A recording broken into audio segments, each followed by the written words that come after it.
Good morning, everyone. We're getting started in just a second. Going to be using the YouTube chat here for pre-market prep today. It's August 7th. Lord, it's my anniversary tomorrow. Good to know. Okay. Let's pull up the chat here quickly, and we shall begin.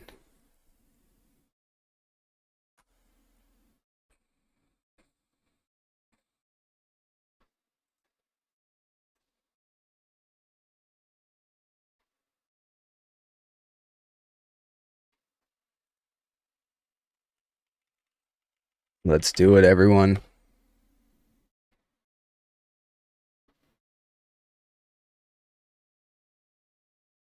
Pop this bad boy out. Where's the chat?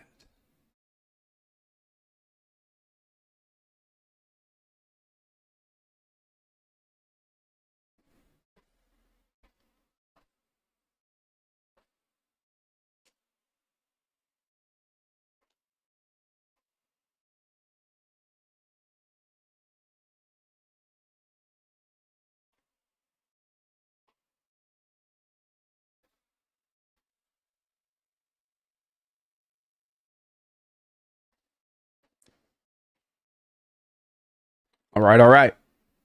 So, forgive me if the audio is kind of not synced with my mouth.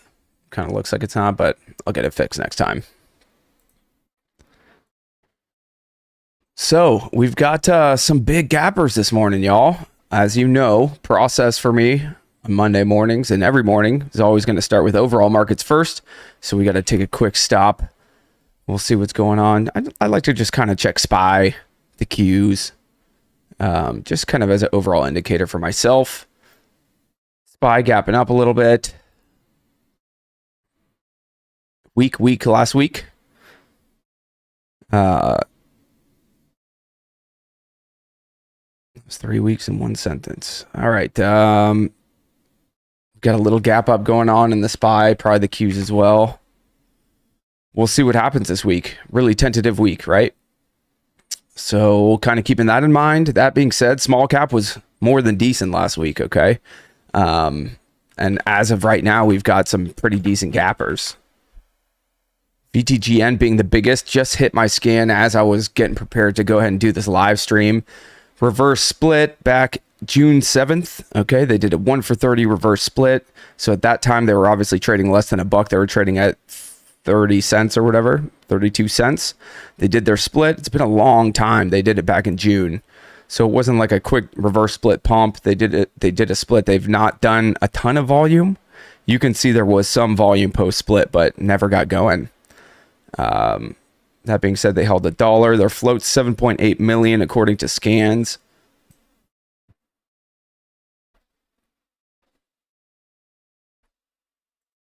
All right, so they've got positive top line results from phase 3 Palisade 2 trial of fasedienol nasal spray and social anxiety disorder.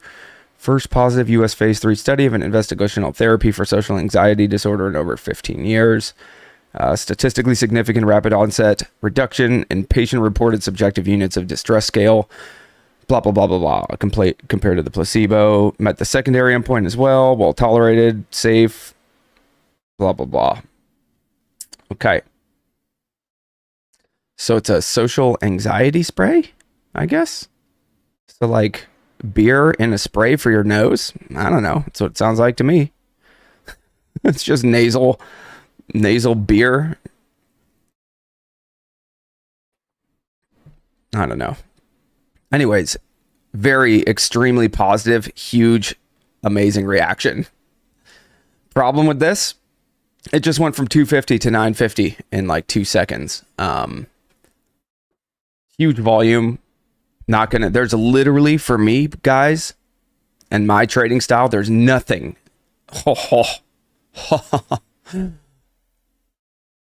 Dicking around trying to get my stream ready.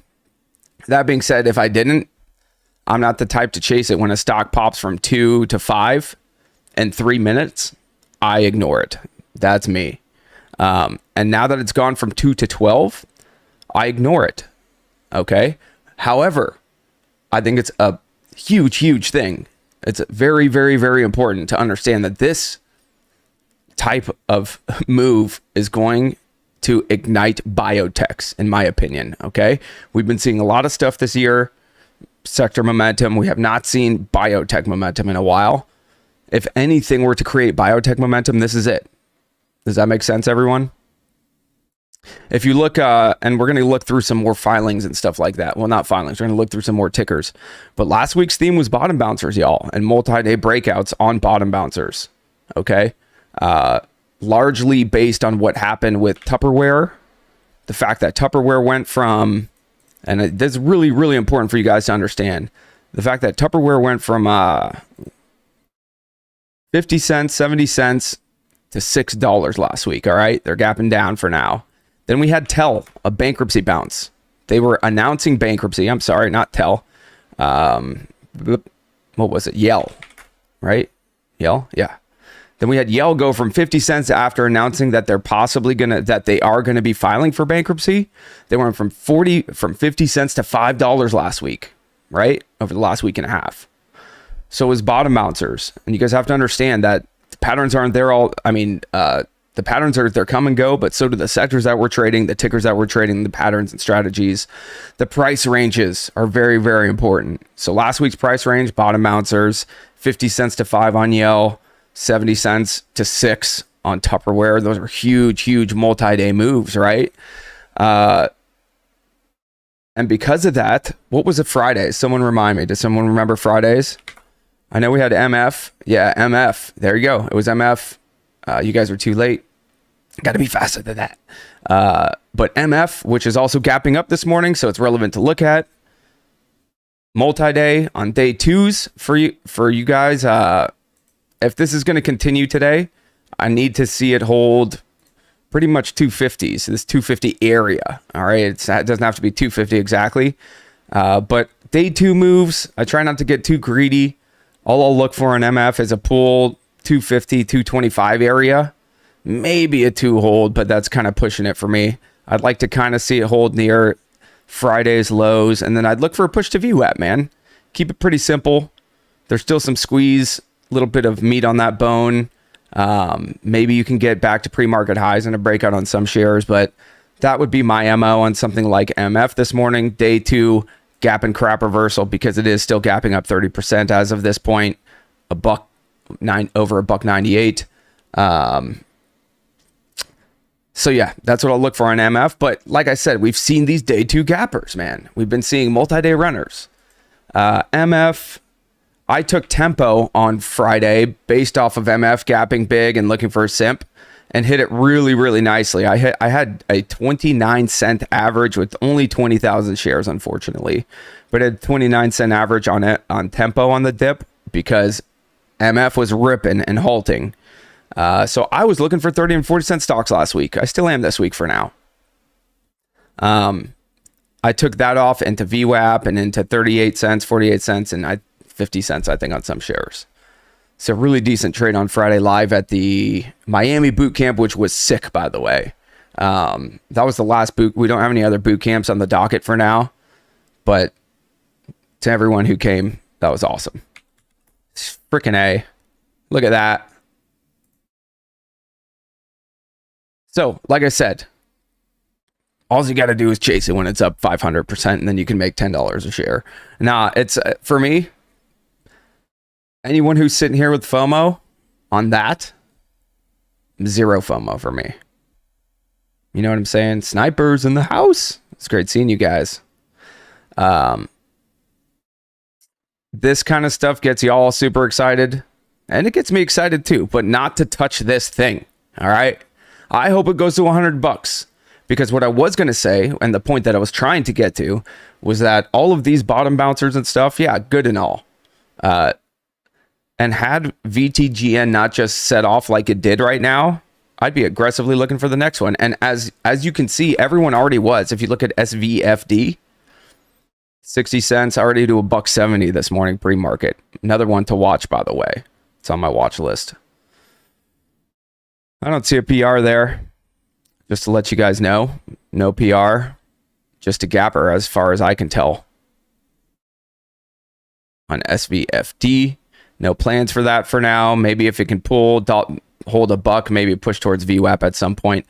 The morning reversals, guys, have been better starting last week on gap and crap, early gap and crap reversals. But we've still been seeing them also hold kind of midday. So if I'm not nailing morning reversals right now and selling into VWAP, high day, pre-market, those are kind of pre-market highs are still my targets for now. If I'm not doing that, then I'm switching to the 5-minute, 15-minute charts and letting it develop into a longer time frame. Maybe a midday push, mid-morning push, 11, 12 a.m., 12 p.m., 11 a.m. But my point is, do you guys understand what I'm trying to say? When something like TUP gets ripping, when something like TUP, YELL, which by the way, I was trying to warn my people last week, don't be too greedy. They are going to at some point actually file for bankruptcy. Okay? That's what happened this morning. They gapped down. They're gapping down 40% right now on YELL. Not to say it can't bounce again, actually do another bankruptcy bounce. Honestly, I wouldn't be surprised if they did. But just be careful. That's all. They're gapping back down to 2 now. Be careful. They just announced bankruptcy. At some point, they're going to dissolve. They're gone.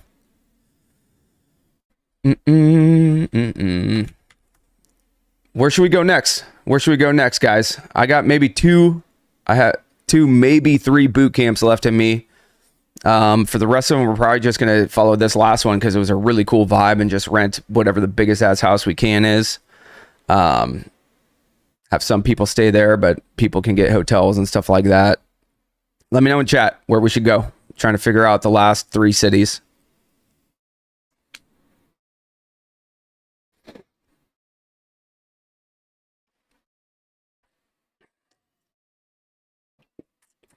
So, VTGN, the point I'm trying to make is that you should be looking at biotechs, hopefully, pushing forward here.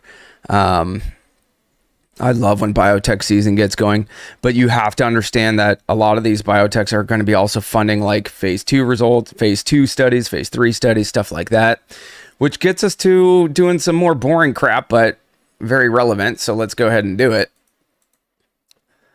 Fundamentals. Start with VTGN.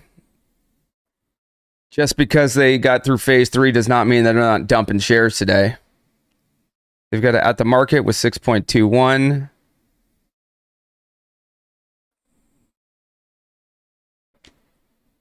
They had 0 cash left, and they'll have plenty of cash now. Warrants, $15. Those will be gone. The exercise price, $21. Those will be gone. 21, 25. Only 130,000 at 21.90, but they're there. 66,000, and they've only got 33,000 at 15. Those will be gone. They have some expired warrants. It looks like expired warrants. Doesn't matter. They've got some convertible preferred stock here with the 0 remaining shares to be issued. 210.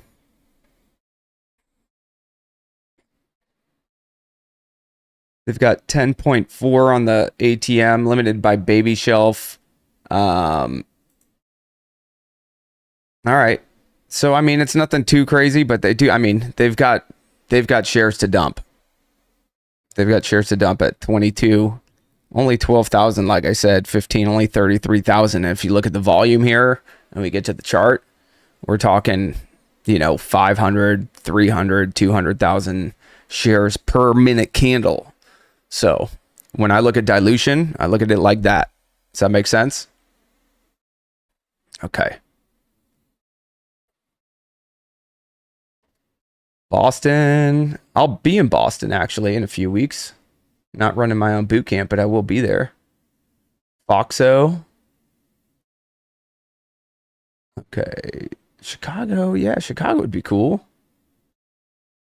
I'll be in Boston in in a few weeks. If y'all see me on Twitter or whatever, holler at me. I'm down to get a beer. It'll be my old stomping grounds where I went to school. Played some soccer there at Nickerson on at BU. I am trying to get to Canada, y'all. All right, let's get back to ticker. Sorry. SVFD. Again, gave you plans on that already. We're going to have to, yeah, real fast. Why not? I'm going to go through all these tickers real quick. SVFD medium doesn't look too bad. Equity line, not concerned. Zero raisable on the shelf. SVFD's not a risk at the moment. Just because they're not a risk at the moment doesn't mean they can't do something in the future. But it is what it is. PRZO is one of these IPOs. So all they have is IPO stuff going on. Not worried about that for now. DTSS for some reason hitting the scan. I might as well hit that. 448 warrants. They're a bottom bouncer. They're trading at $1 anyways. 448 warrants and $1 million on an ATM. Ain't too crazy there. And sorry, if you guys are wondering what I'm doing, like what the hell is this? I'm quickly going through the fundamentals on Dilution Tracker right now. All right. Once upon a time, I'd have to go to like 10Qs and go through the actual filings themselves and stuff like that. But now I just go to DT and type the tickers in, and you can see how quick it is. I just go in. I'm looking to see if these companies are able to dump shares. That's why I do this. Are they able to dump shares? And if so, how many shares, where, when, and how? Who's facilitating it? That's all I do there. Why? Because I want to make sure that there's not excess supply somewhere on the chart. All right. Somewhere where they can then dump shares heavily on me, and I am buying into those shares that they're making and, just putting into the market. So that's what I'm doing there. All right. There's a lot more to it, but for now, just know it's important to me. MF, like I said, gave you plans on that for myself. If it can hold and potentially pull. It's already trying to hold these levels pre-market, but I want to see it hold it during real hours. I always like to see what happens. I'm not a big advocate of trading pre-market for myself. I have students who do really well trading pre-market. Once in a while, I will be there as well. How much time do we have? We have 8 minutes. What an absolute crazy move. $60 there, man. Okay, so something's up 2,000%, right? 2,000%, man. That is one of the most phenomenal 30-minute moves I've seen ever pre-market on a PR, on a phase 3 PR. And you know what it is? This is aggressive shorts who were being nice and patient up until the 25s. I guarantee you were hitting it in the 25s, and you saw right now several shorts, or whoever is dicking around with this shorting at pre-market for some reason, you saw them get their buttholes blown out of the water. That's what that is. That's why, honestly, short selling is an amazing tool. But just like wrong time, wrong place, for some reason, willy-nilly $25 short, and just like that, just hold on to your butthole, because some people might add there, and then you're like on a one-way ticket to blow up land. So that's just my opinion. I'm not, I think it's a great tool. It's just one of those tools where if you're not 100% in control of what you're doing, there will be a time where for some random reason you decide to short something that's not your pattern or not your strategy, just because it's up a lot from 5 to 25 and you think it's up too much, and boom. So here's the game for me, y'all. I don't screw with VTGN at all. Not one more time even today am I going to look at it. Maybe if it pulls to like 15 something, but that still to me gets really more into a gambly price action trading type of realm. What it does get me excited for are biotechs, specifically biotechs that are trading in the range of 1 to 3, 1 to 4 over the next week.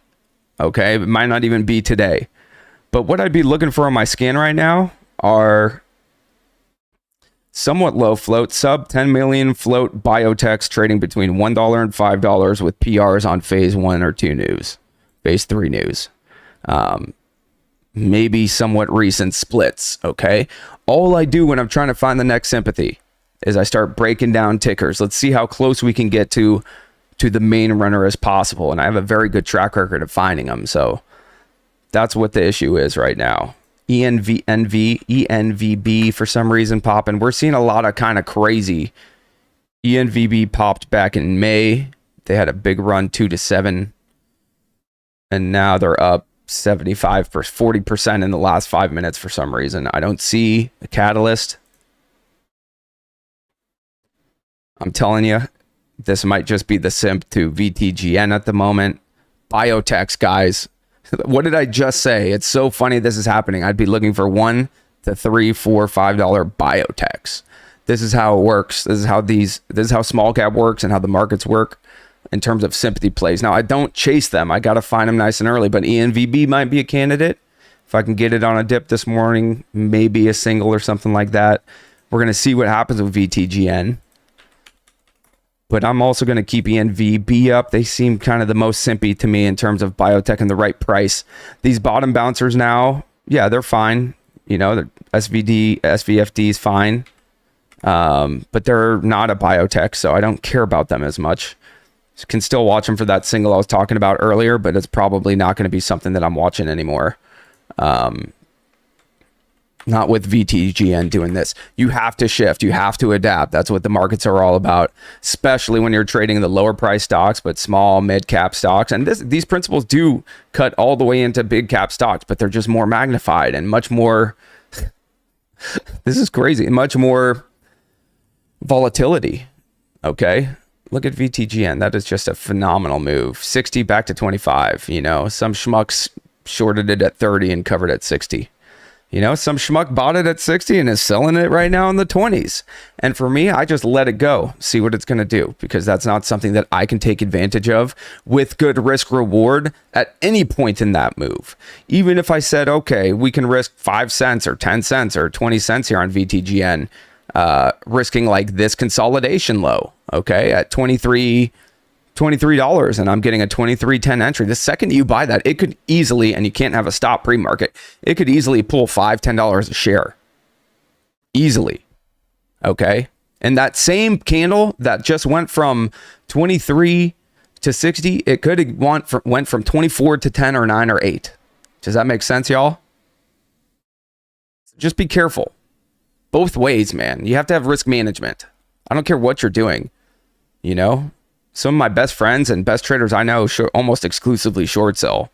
And yeah, they have big losses from time to time, but they also have bigger capital, so they can withstand that kind of stuff. And they earned that by building that capital. But it's just a dangerous game, no matter what, when a stock goes from 1 to 25, to do anything with it. That is my opinion. All right.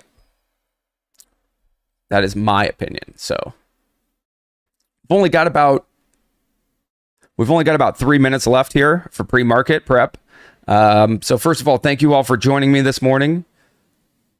Maybe we'll start a little bit earlier next week. How about that? I think we'll start a little bit earlier because I always feel really, really rushed as we get to the market open here when we're doing these free lives on Monday mornings here. How do you guys feel? Start a little earlier next week? And I'll be picking cities as well. I'll be kind of going through these comments and canvassing social a little bit and see what's going on. We're going to be doing 2 or 3 more boot camps this year for the second half of the year. So they'll probably sell out pretty quick. We're trying to keep them nice and small, 20 to 30 people.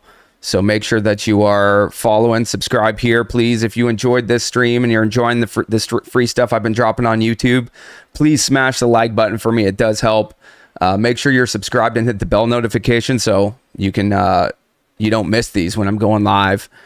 Planning on doing some more live trading for you guys once in a while too, once in a blue moon. So yeah, make sure you go ahead and hit that like, hit the subscribe. We threw a QR code up there for you guys. If you'd like to join, well, got a coupon code. Some really, really, really special things going on with my group of students right now. Just people making a lot of money and kind of breaking through barriers and turning their games around. Just a really tight knit community. I'm super, super excited for what's going on right now. So yeah, we'll get some more cities out on the site soon. Stay tuned, and that's it. Any questions before we wrap up? Yeah, I would love to come to Europe at some point. At some point this year or early 2024, we'll be coming to watch my Gooners and then do some stock trading with y'all. Don't chase, y'all. I'll be looking for biotechs going forward this week, all week. It's all I'll be looking for the most part.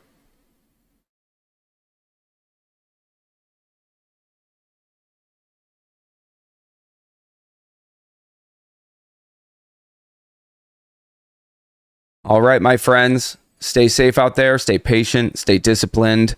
Markets, particularly small cap, is looking like a tasty snack right now. So